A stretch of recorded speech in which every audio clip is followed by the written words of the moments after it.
美国国防这边呢，安静了好一阵子，最近发生一件大事情，一个人事安排非常的耐人寻味，那就是国防部长赫格塞斯他忽然一声令下，要召集扣回在全球各地这个准将以上近800位的美军将领要求他们在下周呢要齐聚在维吉尼亚州的匡蒂科海军陆战队基地来参加会议。哇，没有说这个召开的会议是什么理由啊？但是一口气召回800多位散布在全球各地美军这个全球部署各个至关重要的这些零组件，就算在各地这些大头，你全部给我抓回来，我要开一个会。什么会？华盛顿邮报分析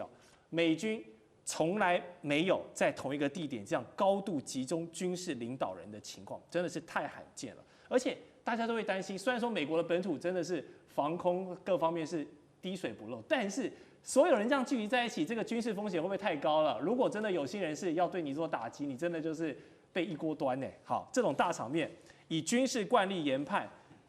会不会是美军在计划下一场大规模的军事行动之前的一个推兵模拟呢？还是说在全球过去的军事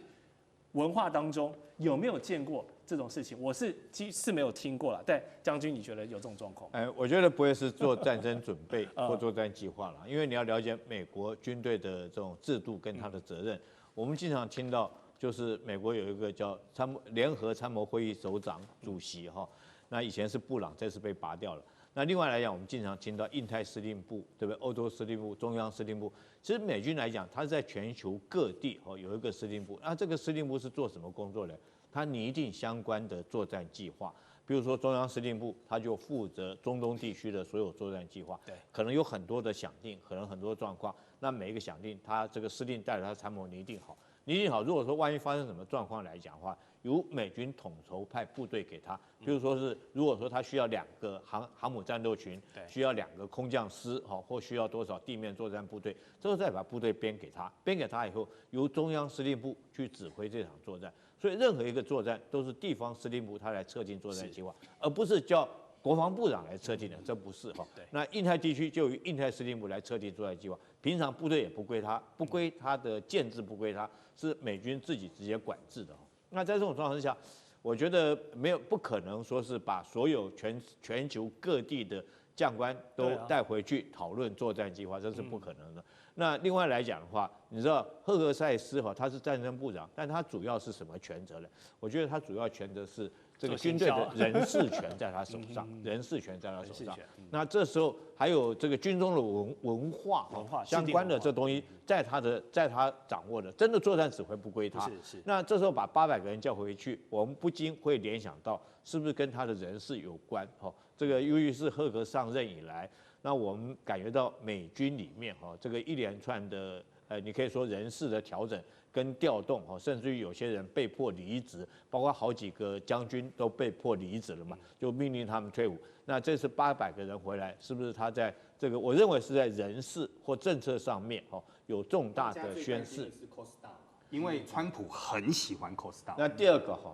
个我特别要讲像这种确实把军队召回来，确实是非常的危险。倒不是说他们被一锅端掉是危险的，而是你部队你本来就不应该有责任区分。譬如说像我以前在这个小金门服务的时候，我跟大金门的司令，我们2个不能同时休假，不能够同时离开。那你现在来讲，各作战区如果临时有状况来讲的话，这么多个将领调回去，会不会临时有状况？那这个地区里面的这些参谋，他就会面临群龙无首的状况。所以我觉得可能只是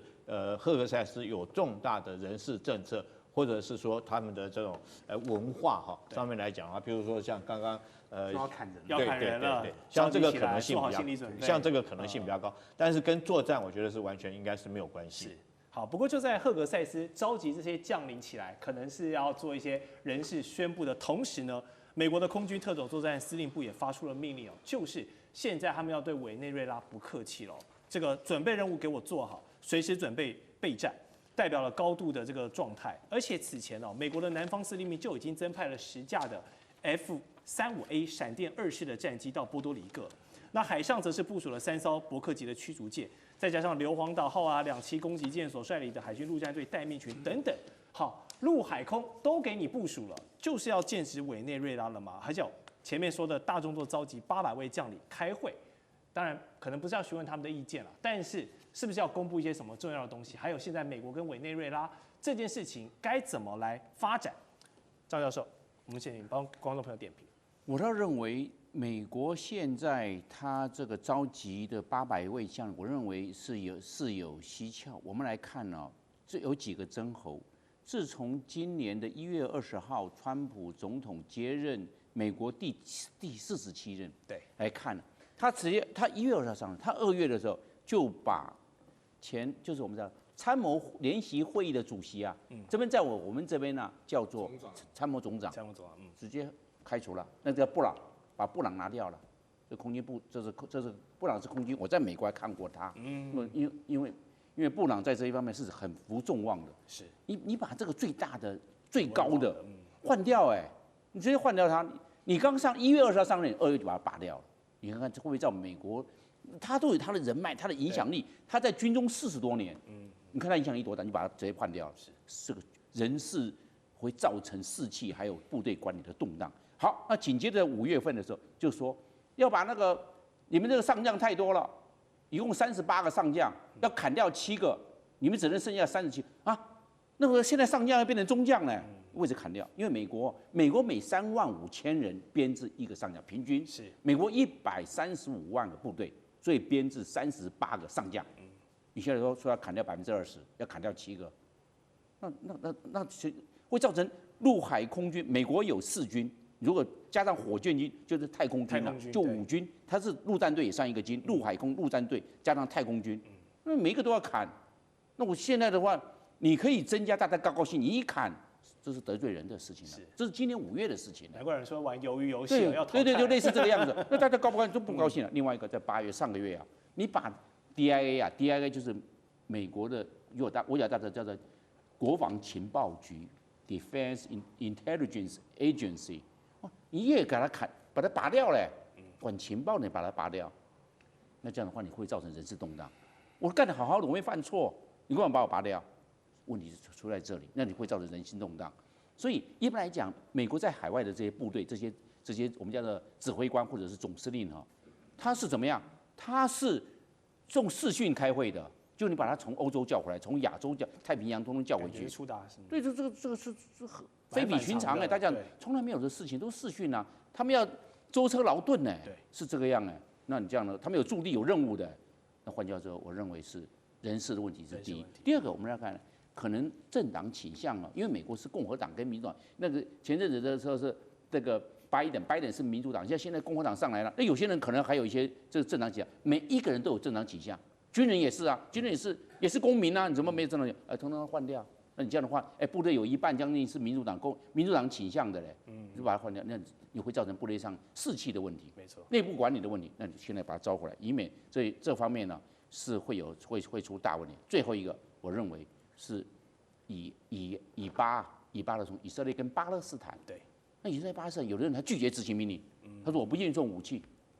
你运送武器去，这个是一个我们讲的屠杀、种族灭绝，我不要运送，就变成把他抓起来做军法审判呢。那因为美国会认为这个是违反人类罪，对，为什么要运送大量武器？因为已经打了2年了，从前年2023年的10月7号，2年的这个以巴冲突会造成美国军队里面内部管理的压力，因为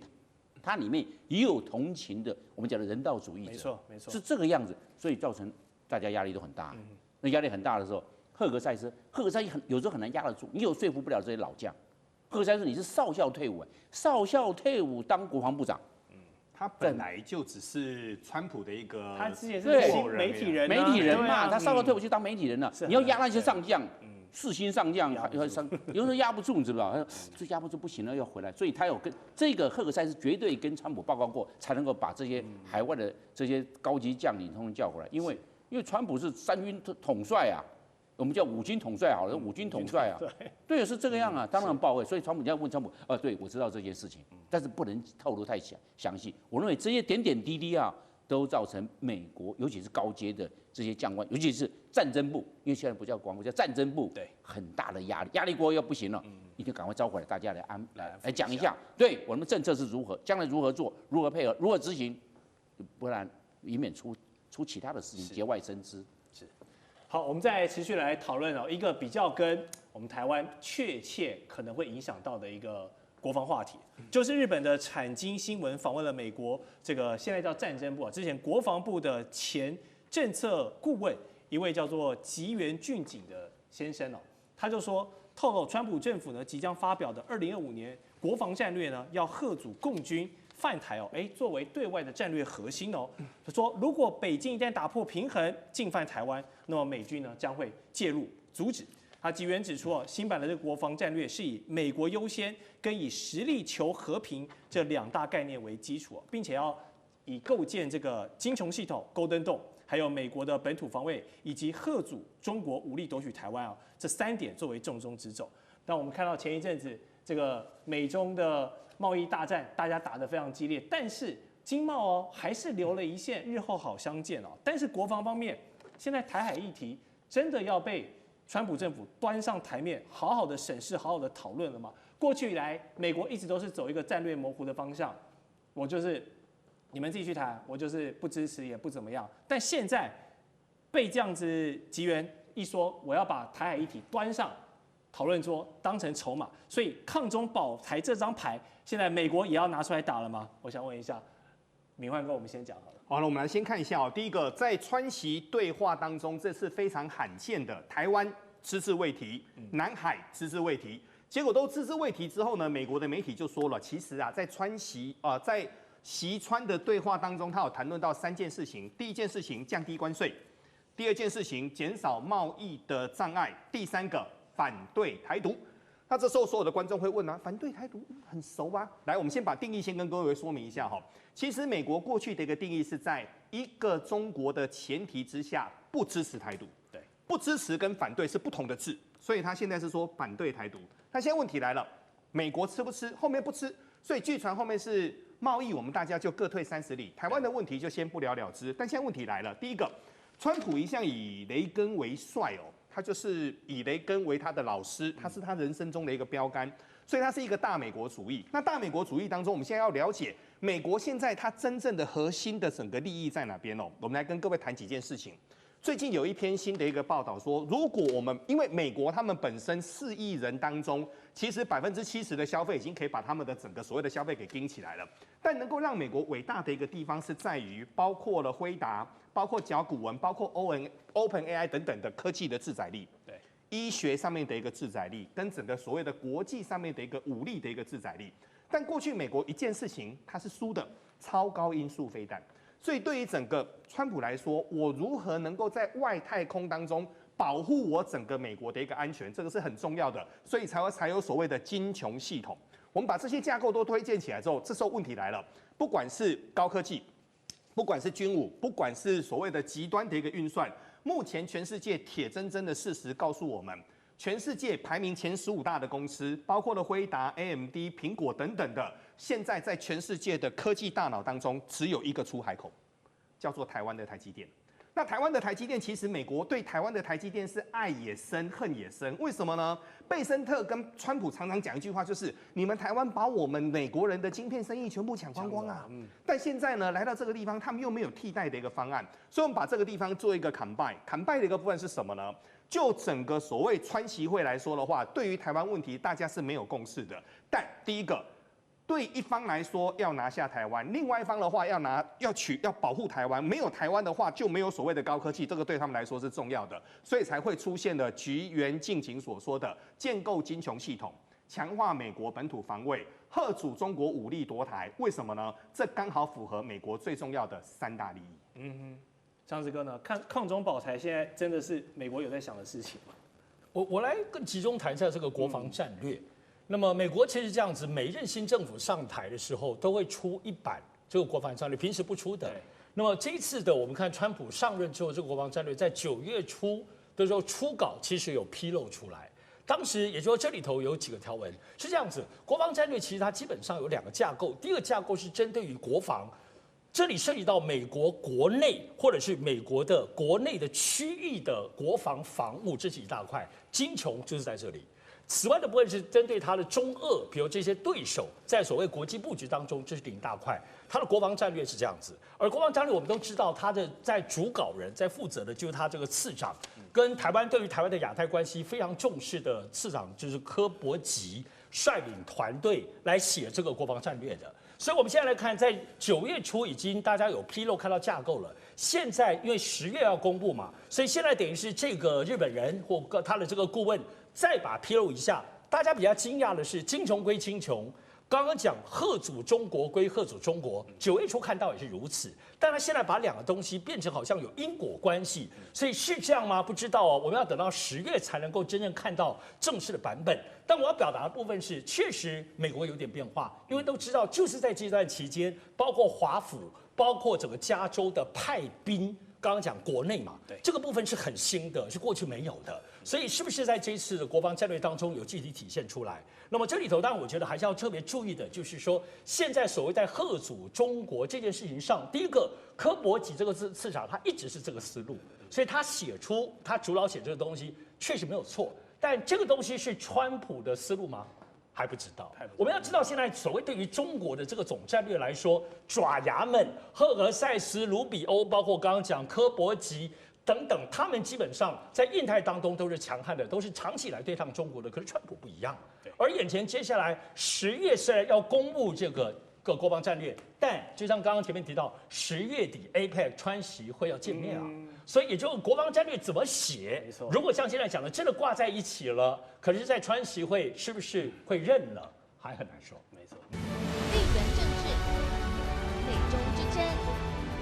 战略价值、强权崛起、小国生存，